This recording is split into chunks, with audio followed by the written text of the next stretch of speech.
There is a sacred teaching within the Bhagavad Gita that speaks to the heart of spiritual seekers across time and space. In chapter 18, verse 55, Lord Krishna reveals a divine secret to Arjuna, a secret that goes beyond mere knowledge and rituals.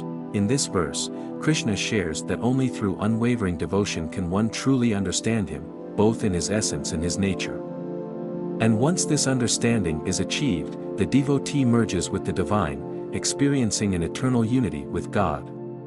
But what does it really mean to understand God in essence? And how can devotion lead to such a profound state of union? To answer these questions, we must first delve into the concept of Bhakti, the Sanskrit word for devotion. In the Bhagavad Gita, Krishna repeatedly emphasizes the importance of Bhakti as a pathway to God.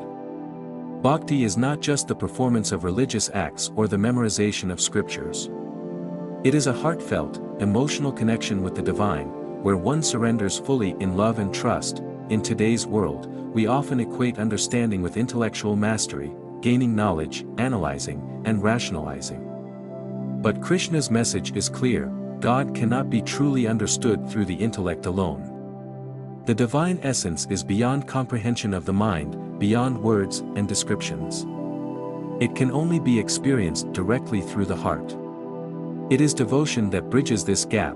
When Krishna speaks of understanding him in essence, he refers to knowing God not as a distant figure but as the very essence of existence, the source of all creation, the ultimate reality. It is the realization that God is within all, and that we are not separate from him. Once this truth is realized through devotion, Krishna says that the devotee immediately merges into me. But what does it mean to merge with God?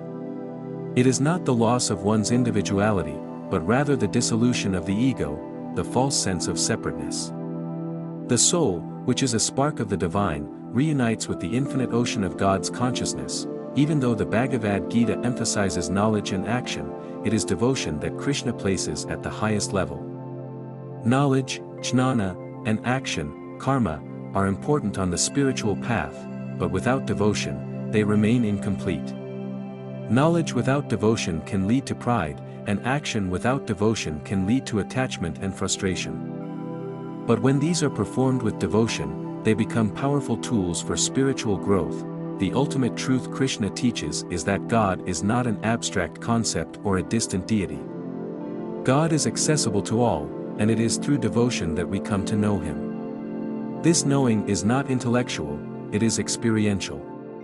It is the feeling of God's presence within and around us, the realization that we are never separate from him. Thank you for joining us today. If this message has touched your heart, be sure to like this video, share it with others, and subscribe to our channel for more spiritual wisdom from the Bhagavad Gita. Let's spread the light of devotion far and wide.